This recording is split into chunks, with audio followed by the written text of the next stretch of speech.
Yeah, Jim Hill, CBS 2 Carolina. Congratulations again. Thank you. You've talked so much about this particular award, you know, in the past. Did it live up to your expectations, and how emotional experience has this been for you?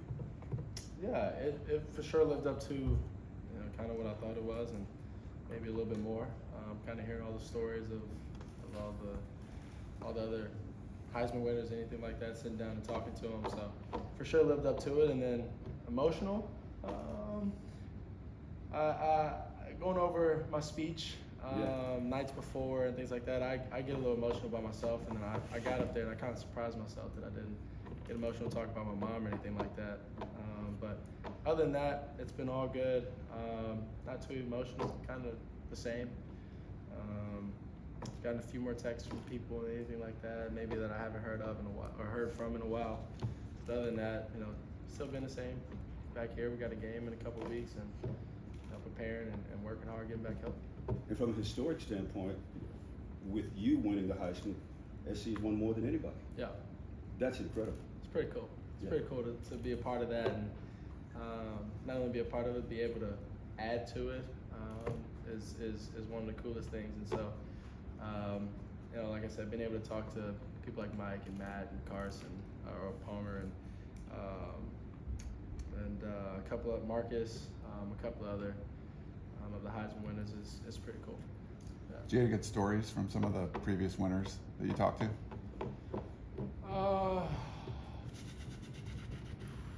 Previous stories. I don't know if I want to tell their stories. Or just their Heisman experience. Did they share anything? Yeah, with you so they shared a few things. They shared when you know you're here for this weekend. It's normally once in a lifetime opportunity, especially when you win. And also keep smiling, be happy that you're here. Because like I just said, they always said it's normally a once in a lifetime opportunity for a player to go win a Heisman.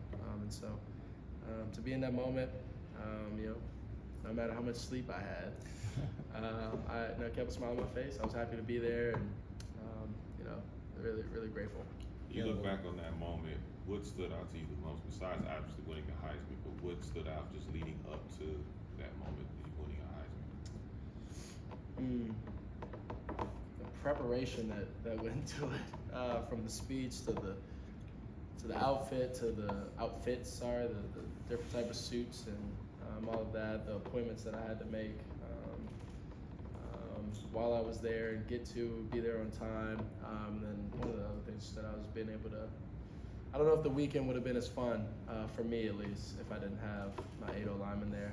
Someone that I could, there was a dinner that we were at, and it was towards the end of it, and I was asking Katie if when can we go see the offensive lineman, because I wanted to go hang out with them, because that was their first night, everybody being in, and so they made my experience a lot better than would have been. You have a very unique fashion sense, so what went in as far as the creativity, as far as like you said, suits plural. Yeah. Going into that. Always, when you step out the house and you step out somewhere and you want to go out or anything like that, you always want to look your best.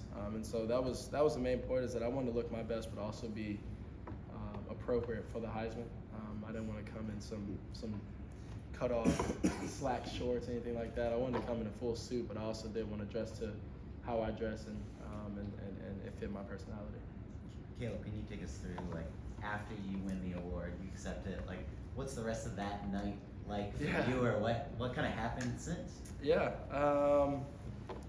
So after that, I went upstairs, and they give you a suite after you win, and they give you a pretty large room so you can celebrate with and fit everybody in your room. It's not so compact. All your relatives are like me. I had 8 large human beings with me, so it worked out pretty well that I had a suite. So, we went up to the suite, we sat down, I waited for the O-lineman to get up there, but sat down, we ate because I was starving. We didn't eat all day, the finalists.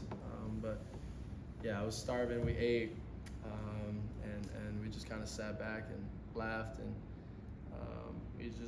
we spent some time together, some good quality time together. And after that, we didn't sleep much though. I think coming back here, I had about 6 hours of sleep.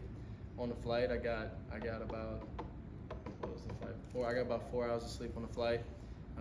And before the flight, I had around 6 hours for the past like 48 to 72 hours. So I was going a lot off of momentum. But yeah, it was an awesome experience.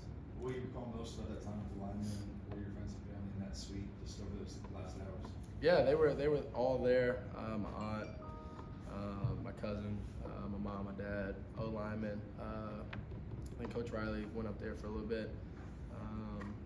And so Katie was there, and we were all kind of just enjoying the moment, just mainly because of where USC has came from these past couple years. It's been pretty tough, and most of the linemen have been through the tough times here, and so been able to enjoy that moment with them, and all the hard work that we put in over these past 12 months has been it meant a lot to me to have them there and be with me. So to be able to have that moment, it was pretty special, pretty awesome. You had a lot to say to Lincoln during your speech. Yeah. What did he have to say to you after you won the award? Yeah, it was a bit emotional, but it was the truth. Came from the heart, and you know, he was happy for me. He was grateful. He was happy to be there with me. Wouldn't want to be anywhere else, anything like that. And it was a great moment for us too, and we got a lot more to go. You've been an active recruiter since you got to USC. Mm-hmm. Are people more receptive to that pitch now? Yeah, they might listen a little bit more, and also me just tell them. I mean, I shoot it to them straight. Obviously, they can't join us for this bowl game, so I shoot straight at them. I go and say, if you're not coming here and focus on our team goals, don't come. And if you want to, you know, offensive lineman, wide receiver, offensive wise, if you want to come play with a good group of guys, come on and let's work. If you're not coming here to work and you're not coming here to reach our team goal at the end of the year in January, don't come join. Okay. How much recruiting do you do with the current team in the transfer portal, like the guys that are already on the roster? Whoa. You try to recruit the guys that are here on the team right now to make sure they stay with not going to their transfer portal. Is that something you do too? Yeah, I mean that comes with relationships and what we built over the past 12 months. A lot of that comes from that, and then also, you know, having conversations with them and real conversations that, you know, we want you here. We love you, obviously, as teammates. We want you here with us. You've been here with us from the start, anything like that, but it also is a personal thing that you have to do because everybody has their own dreams and goals, like I said in my speech is, you know, don't change your dreams, and that's one of the main things. So if you have a dream and you're not, you know, being able to reach that dream here, might need to go somewhere else, but we recruit to keep all of our guys here, and that also comes with the culture thing that we've been building here at USC. We haven't had many guys. We've had a couple guys leave, but you know, some guys going pro, some guys are thinking about staying, some guys have already left. But you know, some people have to make decisions for themselves at some point, and so you know, we've done a good job with the guys that we have here, and we're working for this bowl game. How's your hamstring doing? And speaking of the bowl game, are you still confident that you'll be able to play? Yep. I'm doing well. Hamstring's doing well, and I am confident that I will be out there. By the time Saturday came, everyone just kind of presumed that you were going to be the winner. But when that moment came with the announcement, was there any Doubt? suspense for you? There wasn't any doubt because I believe in myself and, you know, what I've done this year and what I've done with these guys. But when she handed the paper to Coach after saying, "Here's our Heisman winner," and then handed the paper to Coach, and then Coach had a joke. I'm not a nervous person, but my heart did start to pump a little bit in that moment. But as soon as he called my name, it all went out the window and went up there and delivered my speech. You talk about that outfit reflecting your personality. People that are watching this that aren't necessarily following your football career, what is your personality? How would you describe yourself? As in my fashion, or are we talking No, about? just in general. However, you know, I know I read on your website you said you're well-rounded, and then you listed about 10 things. I think this might have been from last year. Yeah. Fashion, investing, technology, digital currency, cars, Yeah. art, film, social justice. I mean, give people a sense of who you are. Yeah, couple of those things. I was actually just talking about cars and architecture and housing last night with one of my friends. You know, a couple things that I like and love. So just, I'd say a unique, because I mean, I paint my nails, I sometimes dress a little funky that other people might not like, and you know, I believe in myself, I trust in myself, I know who I am, and you know, I go about my day every day, and I'm okay with the man in the mirror, like I also said in my speech. I'm okay with that guy that I'm looking back at, and so that's a short summary of it, but yeah. You consider yourself a football player first, student first, son first? So that's a good question. I'd say student athlete first. What does finals week look like for a Heisman quarterback? So I actually had to push all my finals into the 3-day span that I had because everything ended on Wednesday yesterday, and so from Monday to Wednesday I was downstairs in the academic advising room, trying to cram and get everything done. I think I ended with all A's, maybe 1B, but all A's and 1B. But I did have to push everything back. I sent a couple emails. I didn't just not show up to the exam. I sent a couple. I showed up Monday through Wednesday, but I did send a couple emails before I went to Heisman. Has it sunk in yet that your 13 is going to be among the jerseys displayed over by the Parasol? People ask me, has the Heisman sunk in, or has that sunk in, and anything like that? I don't know if it's really kind of sunk in. It's like I know it. Like I know it's gonna happen. I know that I have a Heisman sitting in my apartment right now, and I see it when I wake up. But I don't know if it's really sunk in. I think many years down the line, or maybe next year, or years to come, or whatever happens when they put my jersey up, or whatever the case may be, maybe. But it hasn't. I think maybe when I stop playing football is when it all sinks in, that I get to sit back and, like, you know, kind of sit back and see everything, and you know, go back on all the history that hopefully I can. As the keep leader building of on. this team, you'll have your teammates and others to come to you for advice and all kinds of subjects. Who do you go to when you seek advice? Yeah, my parents, Coach Riley, and my mentors back home, my 2-3 mentors back home. Keep a small circle. They've known me the best throughout the years. They've trained me mentally, physically, spiritually. They've instilled a lot in me, and you know, like I said, keep the circle tight, and you know, don't go asking questions or questions that you need answers to that could change your life, possibly my life, to somebody that doesn't know you the best, or that you know haven't been around, that hasn't been around you for many years. And that family unit is at the top of the list. Who? The family unit? Yeah, family unit is top of the list. Top of the list. Is the Heisman gonna live permanently in your apartment, or are we gonna find a new home for it? As of right now, it's going to be in my apartment. It's a pretty cool achievement. Yeah. So it's gonna be in my apartment. It may move at some point. Maybe when I leave here, it's gonna move. Yes. If I don't. Is it just like on the coffee table? Yeah, is or it like a where do you put centerpiece? the Heisman, It's I like a guess? center. So I have a big old spot where I eat right when you walk in, and it's like in the kitchen. So it's my kitchen and my bedroom. Probably the coolest centerpiece you can have. It's probably the coolest centerpiece you can have. Yeah. And then in your speech, of course, it was all about dreams and accomplishing dreams. But I know in hearing you speak that this is not the end dream for you. You have so much more you want to do, so many more goals you want to accomplish. But I guess, how do you build off this one? Because this is a big one. Yeah, something that I built. It's kind of easy for me because things that I want to achieve in football and life is I don't want to be forgotten. So that means immortality, and that means championships. And so I want to win championships, and I want to be known as the best.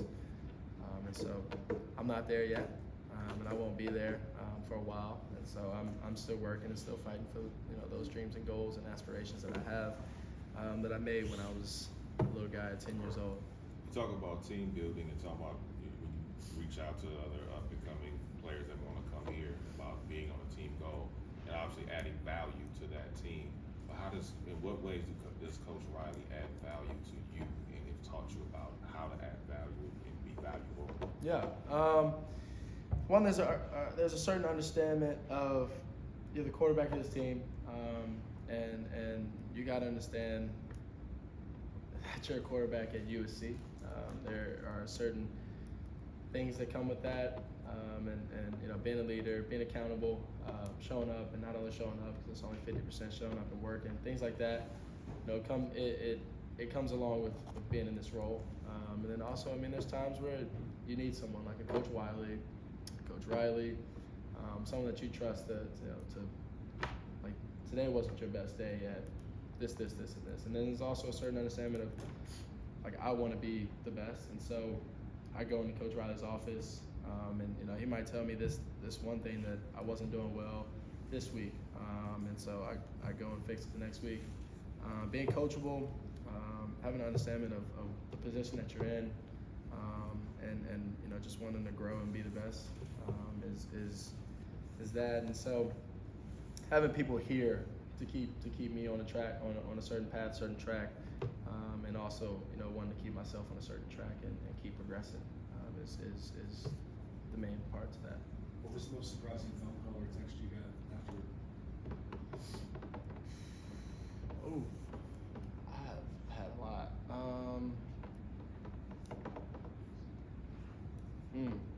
Oh, I wasn't expecting this. I got a text from Kurt Warner. That was a pretty cool text. I got a text from him, and, you know, congratulating me, but also, you know, if I want to get any work in mentally in the film side or anything like that, just let him know. And so, yeah, that was probably the coolest text. You probably have. How has NIL process impacted you, your career, your student athlete, both your years when it's gone into effect? Is that a big factor in your life? I mean, I would say it's a big factor, just like anyone that has a career in something, and you know, it pays for my apartment. It lets me, you know, be a man and, you know, be on my own. My parents always said when you can pay your own bills and do things like that, you're grown now. And obviously, I'm not fully grown because I still have to answer my parents sometimes. But yeah, I mean, it allows me to pay my own bills and anything like that. So I would say it's made a pretty big impact if you get to pay your own bills and your parents don't have to do anything for you. But I mean, I also use it to help my teammates and give back to them and all the hard work that we put in, because not everybody's in the position. Like I said before, not everybody's in this position, and there's a certain understanding of the position that I'm in, that I can do certain things like give back to my teammates and help them out in any way possible. If I can bring them in on a deal, if I can, give a pair of beats to the whole team or a couple pair of beats to the whole team, if I can take a few of my, take Travis or take, Travis, Gary, and Kyron to one of my commercial things, and they be a part of it, and they get, something from it. It's one of my favorite parts about it. So, being able to pay for my own things, and then also be able to bring my teammates in and help out my teammates is what I've done since this whole NIL storm has come upon us. So. You probably have access to guys who have won it and then come back to school. Have you sought out any advice from them or heard any advice from them on how to handle coming back and going for a second one, maybe? Not really. I have to come back, even if I didn't want to. I do want to, but I haven't won a championship yet. So I wanted to come back, but I haven't really received anything from them. I mean, next year I'm going to work harder. I'm going to do more mentally, physically when I'm out there, and I'll be back in New York and hopefully in the national championship next year. So. Thank you, Caleb. Thank you. Awesome.